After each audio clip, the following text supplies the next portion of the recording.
Imagine you purchase a house or a car, and with closing the deal and transferring the money also comes a certificate of authenticity and ownership and a key to access your new asset. Nothing out of the ordinary, right?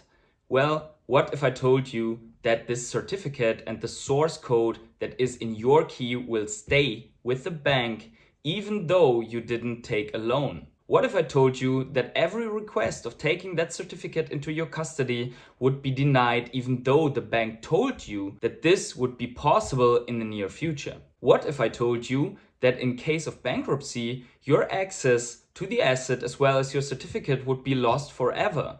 You can't get into your home or your car anymore, you can't sell them, and you also cannot prove that they are yours. Hey everyone, it's the Patient Hodler coming at you with another video, and in this one we are going to talk about what Veve needs to do to succeed. Before we start though, please make sure to drop a like on this video and keep in mind that I'm a crypto and NFT investor and not your financial advisor, so please do your own research before you ape full degen into the Ecomi token and or the Veve collectibles. Also, thank you for each and every one if you are a member of this channel. And with that out of the way, let's get started. So the key to Veve's success, in my opinion, is interoperability. And I'm going to outline exactly why and what is keeping them from doing it in this video. But first, we need to look at 2 years of promises on all channels. See for yourself as I'm showing videos and reading in tweets. In 2021, Ecomi channel says the future of the NFT industry is interoperable, and moving to Immutable X offers Veve collectors more options when it comes to storing,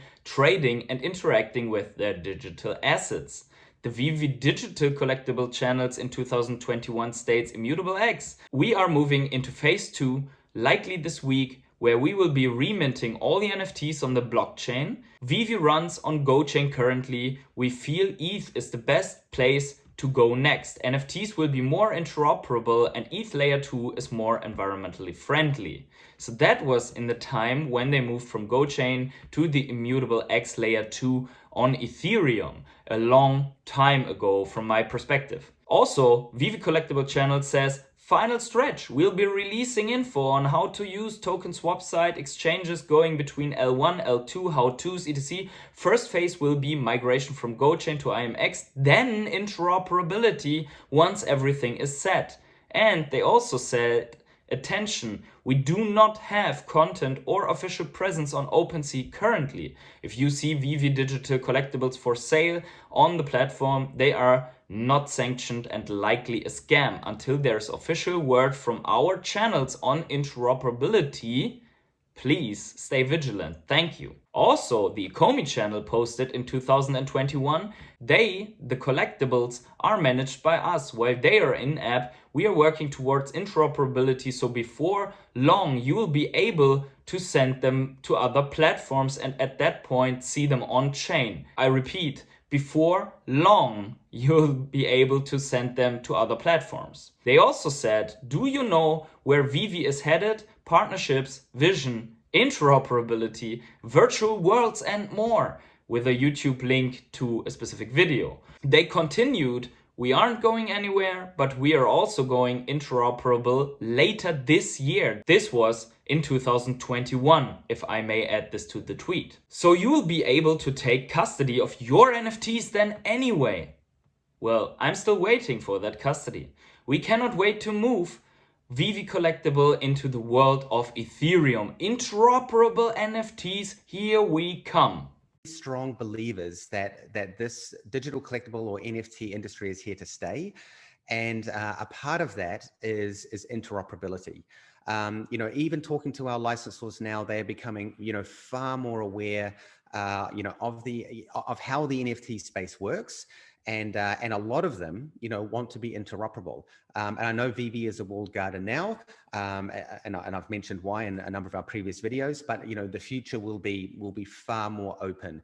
And so for us, it's making sure that when we do release these, our precious little collectibles out into the open, that they are going to have interoperability with a lot of other platforms. So interoperability is 100% the future of our collectibles. As you have seen, this should have come a long time to the app. But let's start with why they are not bringing it. So obviously the bullshit explanation for this is that people might be doing terrible things with, for example, the Disney IP. That argument doesn't hold up very well, as you can do the same stuff with physical toys from the store and no one forces you to let your purchased toy in that store and come back to play with it. So that can't be it, right? Consider this. Currently, Disney is getting roughly 50% revenue from all drops. Remember Marvel Black Panther? 50k editions for $60 each. That's a whopping 1.5 million cut on a drop that brought in a total of $3 million in a second. Additionally, they get 6% from each secondary sale, which, besides draining liquidity from the market, constantly puts money into their pocket as people are selling and buying those collectibles. What I mean by this is Disney is sitting very, very comfortably in this walled garden and has little to no interest in making their collectibles interoperable. This obviously is the reason for most licensors to not do this at the moment. Why should Veve then press on bringing these things? The problem is that the closed ecosystem with these high fees is killing the market and thus user retention. And if you want to grow and experience mass adoption, you cannot be killing user retention. If Veve was to enable interoperability, these collectibles would find their way into other marketplaces and sell for way higher prices. Now you could ask why they would sell for higher prices then. Well, here is a short list for you. Within Veve, high quality NFTs are competing with other high quality NFTs. Out there, they would compete with the usual garbage of 2D pictures and Baby Doge whale cards. While moving into the different marketplaces, perceived and real scarcity increases, and thus the price would be already higher. But the best of it all is the real degenerate whales are out there with their massive Ethereum or other altcoin stacks, and they do not have to cash into Veve with fees, cash out of Veve with a 10% fee, and do not have to give up self-custody for their NFTs. But the biggest benefit of them all is visibility. While I demand for Veve to decentralize custody of the licensed collectibles, they would still hold the right to launch centralized drops, which forces people to have a Veve account to obtain these collectibles. So by having these collectibles coming to the different markets and platforms, they would increase awareness so hard that the app gets flooded with enthusiasts in the next NFT bull run. But here is why Veve can't afford this development anymore. First of all, collections are supposed to appreciate in value over time. Yes, I know some of you are collecting stuff that just isn't valuable, but the most impressive collections out there always have the value aspect to them. It is one of the core aspects of collecting. How long can Veve afford that 90% of premium licensed collectibles are trading at non-premium prices? Closed ecosystem, few users, and an ever-growing supply that sounds like a bad mixture to me. Here is another interesting aspect brought up by Sam King on a Twitter post that I want to read in here. There is a looming Web3 bloodbath no one is talking about, and it's not the widespread drop in floor prices, not the ETH price, not the adoption rate. The next major battle for Web3 is runway funds. Every project has roughly 18 to 24 months runway of post-mint funds to keep them afloat. For many projects in the space, we are quickly approaching that 2-year bull run anniversary and the runway endpoint.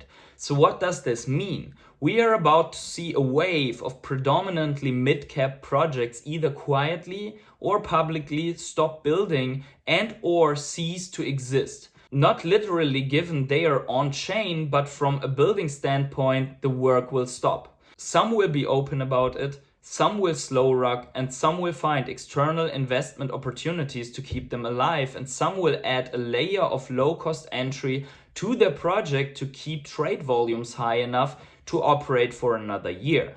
Whatever the route, the space is about to see what is arguably its biggest test yet: long-term commercial viability beyond the hype cycle. To add, none of this aided by the opportunistic impact Blur and OpenSea are having on the space by driving it away from brand building and toward low royalty trading. This is short-sighted and not conducive to a long-term business model. Now, this tweet is explaining a real threat that is also hanging over the head of Veve. It doesn't mean that Veve is going to run out of funds within 18 to 24 months, like they are not one of these mid-cap projects, but they might be running out of funds eventually, or partners might be going away from them. At the same time, in this tweet is also very interesting, it shows as at least why there is so much resentment against OpenSea. We see here that also Sam King is putting out that OpenSea and Blur have their stake in driving away brand building. So companies that are looking to maintain their brands are likely to avoid OpenSea as well. Nevertheless, I think he's putting up here a very important point that also Veve should take care of. And the reason why I brought it up is the aspect of decreased selling of drops and decreased user retention plus a stagnant user growth, even though that there are massive brands like Sesame Street and Lamborghini coming to the app. But let's wrap this up with a brief statement.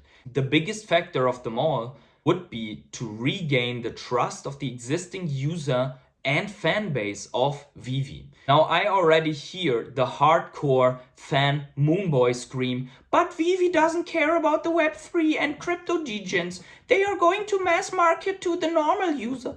Well, guess what? The Web3 degenerates are the ones that made this app run and explode, and the retail normies didn't show up. It will take another year plus a full bull run until we can expect the concept of NFTs to move into the attention of the normies. And while we are at it, the concept of NFTs includes interoperability in the first place. If you enjoyed this video, please smash up the like button, as this is the only language the YouTube algorithm understands. And wherever you are on the world, have yourselves a great morning, evening, day, night, or afternoon, and see you in the next video.